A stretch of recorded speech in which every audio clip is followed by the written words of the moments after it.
Welcome back, students.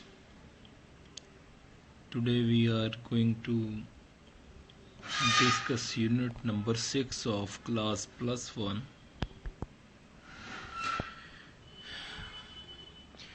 Today's topic is to define adventure sports in details.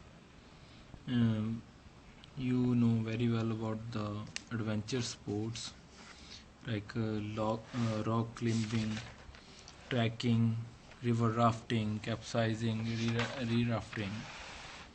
So one by one we are going to discuss these adventure sports in detail. So first, that is a rock climbing. As you see in this picture, this is a picture of a rock climbing. Then we start. Rock climbing is an activity which participant climb up, down and across a natural formation, artificial rock walls. The goal is to reach to submit the formation to the end point of the predefined route without falling.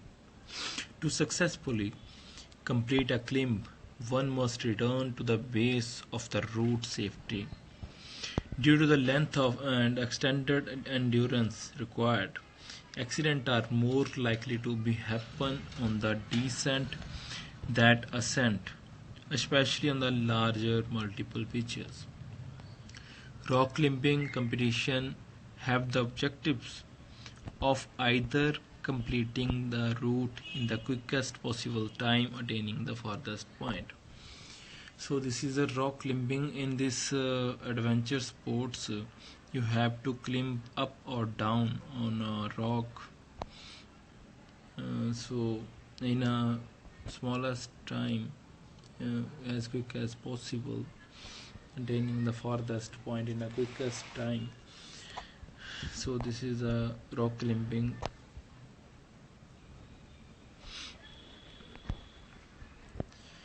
Rock climbing is recognized by International Olympic Committee as a sport. It is physically and mentally demanding sports which often test a climber's strength, endurance, agility and balance along with the mental control. In these types of sports you have to be prepared from your mentally as well as physically.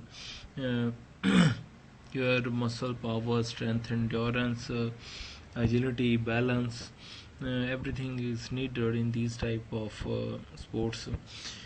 It can be dangerous sports, and knowledge of proper climbing technique and uses of specialized climbing equipment is crucial for the safe completion of tasks. Because of wide range of variety of rock formation around the world, there are many different kinds of rock available in the world. Climbing has been separated into several different styles or subdisciplines. Some of techniques of rock climbing are so according to the formation of rocks, on based on the formation of rocks, the variety of rock climbing is divided into various ranges like crack climbing, face climbing, slab climbing, and symbol climbing. Move on to the second adventure sports, that is trekking. Trekking is an adventure sport. It is not an easy task to do trekking. It needs a lot of courage, confidence and strong physique. A trek is a long journey on foot, especially in mountains and forest. For player or sports, trekking is a part of adventure, travel and expedition. The duration of trekking can be less a day and can be long over a month. It's depend upon the particular reason. So the what is the trekking mainly? Uh, Trekking is to travel on foot, especially in mountains or a forest. This is called trekking. And the period, how much is long, it's depend upon the region in which you are performing. So this is trekking. In India, many religious centers are established in hills. The result of which is that even today thousands of devotees cross various hurdles to reach these places. There is always some amount of trek involved reaching these destinations. So, according to the easiness, according to the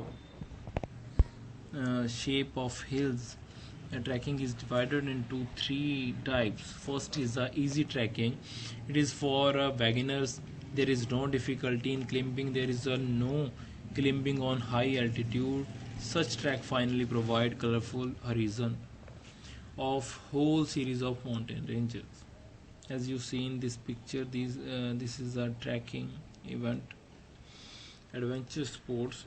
Uh, there are three types of trekking, depend upon the easiness, depend upon the area in which you are travel. Moderate trekking. These trek are somewhat difficult and challenging. Such trekking are generally longer and which there is about 10 days walking up or down on high altitude. Strenuous trekking. This type of trekking need a lot of physical effort, energy and determination. These treks are sent to high altitude about 5000 meter, and it also involves some steep climbing. So there are three types of trekking depend upon the easiness. First easy, moderate or strenuous.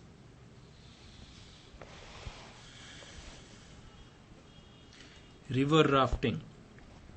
The modern raft is an inflatable boat consisting of very durable, multi-layered, rubberized and or vinyl fabric with several independent air chambers. Raft come in a few different forms. The common is the symmetrical raft steering with paddles at stem. Rafting or whitewater rafting is a challenging recreational outdoor activities of using an inflatable raft to navigate a river on the other bodies of water. This is often done on whitewater or different degrees of rough water in order to thrill and excite the raft passengers. The development of activity is layer sports has become popular in 1970, evolving from individual paddling 10 feet 3.0 meter raft with double blades paddle to multiplayers raft propelled by single blades paddle and steered by a tour guide at a stem. It is considered an extreme sport and it can be fatal. About the technique of rafting, this is the picture of rafting. About the technique, raft carry great momentum on river hydraulic that are dosed by canoes and kayaks are often punched by raft. This involves the rafting crew paddling the raft to give it enough speed to push through the hydraulic without getting stopped. High siding.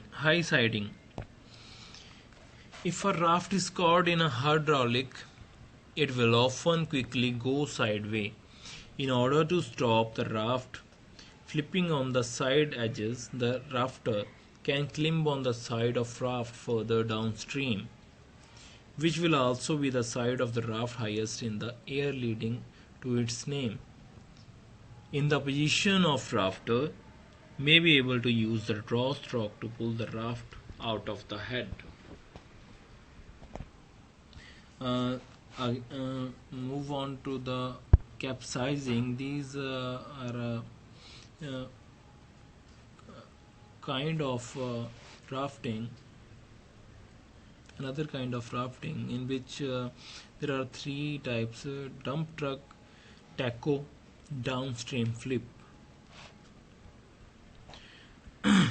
In a dump truck, Rafts are inherently stable craft because of their size and low center of mass.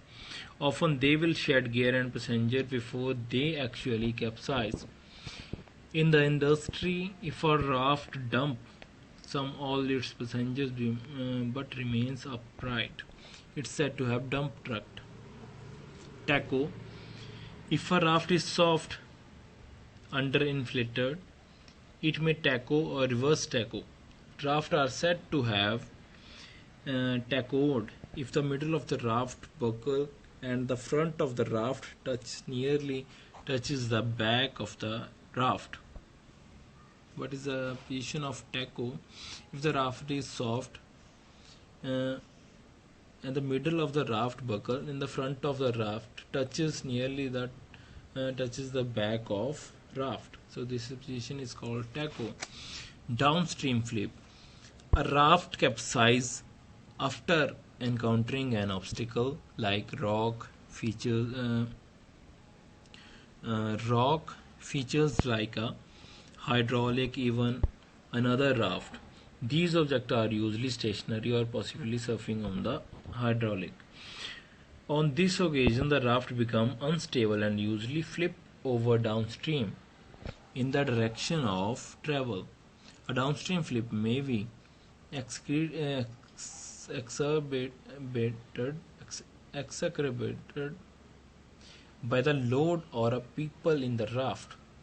People may physically assist in the inertia of flip by pulling the boat over the top of themselves. Rewriting. Flip line. The flip line technique is mostly used in the commercial rafting where flip are common. The guide will take a loop of webbing that has a binder on it and attach it to the perimeter line on the raft. Standing on the top of the upside down raft, they will hold the line and lean to the opposite side from where the flip line is attached and rewriting the raft.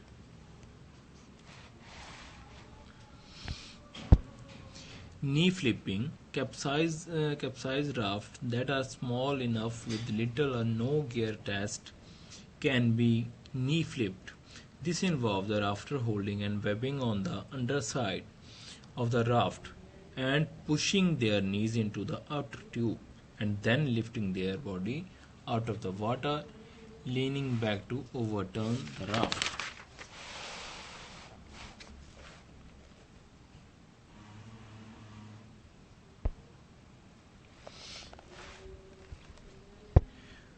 Whitewater rafting can be dangerous sport, especially if basic safety precautions are not observed.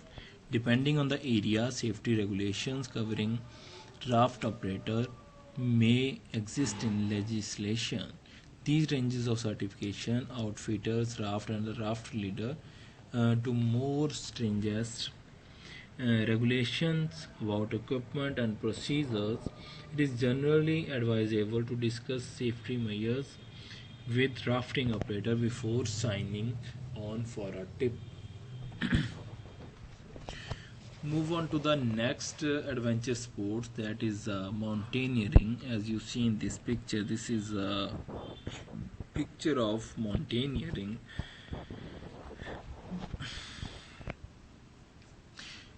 In this activity, mountaineering is the activity of climbing up of a mountain side in the hope of reaching to the top. It is also known as alpinism in European language, which means climbing difficult mountains like Alps. It has now become a sports hobby or a profession. Mountaineering begins as an attempt to reach the highest point of climbed and unclimbed big mountains. Mountaineering involves many activities like snow or ice rock, snow camping, backpacking, etc.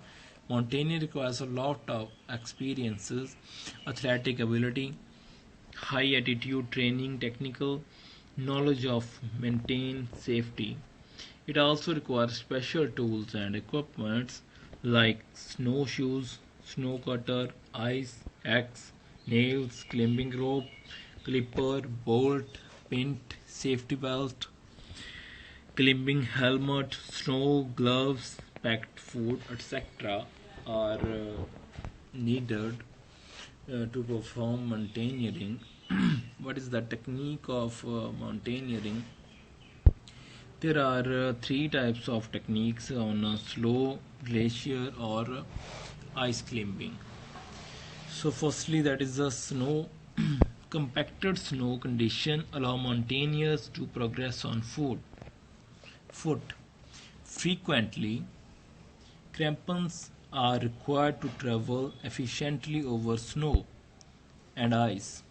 Crampons have 8 to 14 spikes and are attached to a mountaineer boots. They are used on hard snow and ice to provide additional traction.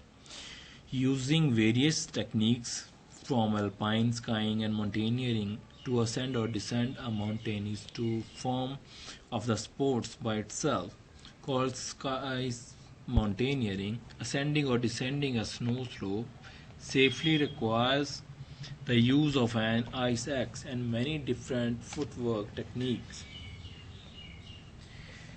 So move on to the second technique, that is on a glacier. When traveling over glaciers, the crevasses pose a grave danger. These giant cracks in the ice are not always visible as snow can be blown or freeze over the top and make a snow bridges. At time, snow bridges can be as thin a few inches. Climbers use a system of rope to protect themselves from such hazards. Basic gear of glacier travels includes crampons and ice axes. Team of 2 to 5 climbers tie into a rope equally spaced. If a climber begins to fall, the another member of the team perform a self-arrest to stop the fall. The other member of the team enact and crevasses rescue to pull the fallen climber from the crevasses. Ice climbing. Multiple methods are used to safely travel over ice. If terrain too steep but not vertical, then the lead climber can place ice screw in the ice and attach the rope for protection. Each climber on the team must clip past the anchor. The last climber picks the anchor itself. Occasionally, slant bollards are also used. This allows for safety should be the entire team be taken off their feet. The technique is known as simul climbing.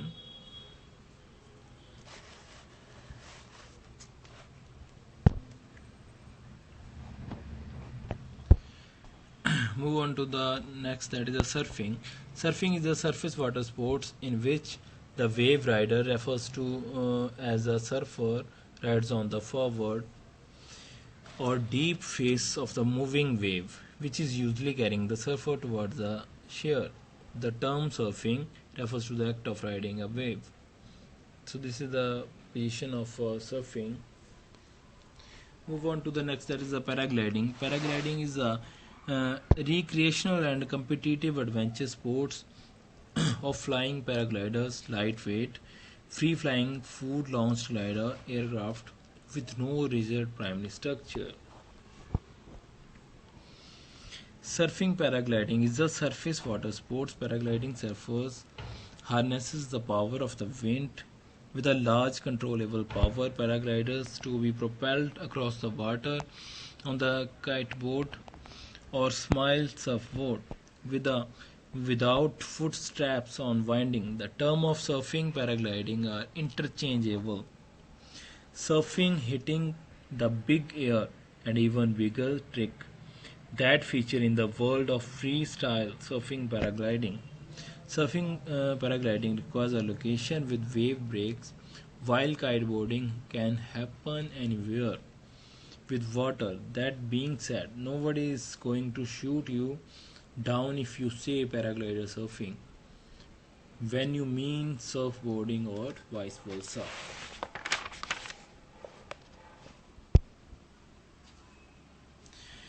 Now we are going to discuss about the safety measures we can use in these adventure sports.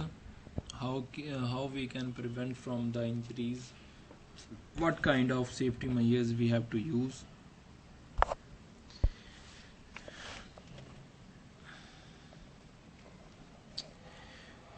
Firstly, be organized and keep material equipment readily. Keep supply in a well marked, durable, waterproof container. Keep the content organized. Know how to use everything in your first kit. Inspect content often, resupply as needed. Keep readily available at all times. Never approach wild animals and insects. They may look cute and harmless enough, but they are very unpredictable and can be very territorial and protective. Always be alert and aware of surrounding. Look out for snakes, spiders, and other creatures which where you are walking. When picking up sticks or rocks, look around before taking a seat. Other insects such as bees, ants, ticks, mosquitoes, flies should not be taken lightly. Only can they be annoying, but they can cause quite a bit of pain and discomfort. Wear sunscreen and sunglasses. Never hike alone. Always go with your friends. Tell someone else of your plans. Always take plenty of water, snacks, matches, and flashlight. Water purification system. Be prepared with the water purification system if you may need to use natural water resources. Supervise your children. Instruct children to stay within your sight. Don't allow them to wander off. Whistle to wear around their neck, to be used only in a case of emergency. Be careful around water. Watch your step and don't take chances. Watch your children closely. Everyone should know how to swim. Pay attention to the weather condition. It can change very quickly. Be prepared and act. Anticipation of severe weather. In the winter, watch out for extended exposure of cold temperature. Frostbite and hypothermia are very dangerous. Keep an eye on each other. Be very careful with gas canisters or fuel. Keep upright at all time. The gas canisters keep outside in well ventilated area. Check for leakage by putting soap liquid in all the connections. Turn off while not in use. Never use propane cylinder while stove is lit near flame pilot lights. Be careful not to spill fuel. Use funnel to fill tank. Do not operate stove or store fuel containers around another heat sources. Food. Replenish your ice often. Keep your food cooled all the time to avoid food spoilage or food poisoning. Carry sufficient food items, include carbohydrates into diet to get energy. Fire safety. Practice good fire safely. Clear area. Clear area of all debris. Avoid area with overhanging branches while pitching tent. Proper training and physical fitness. Blood circulation. Avoid wearing very tight clothes, too many pairs of socks, as they may restrict blood flow to the feet, resulting in cold feet. So these are the safety measures to prevent injuries if you are going to perform these kind of adventure sports.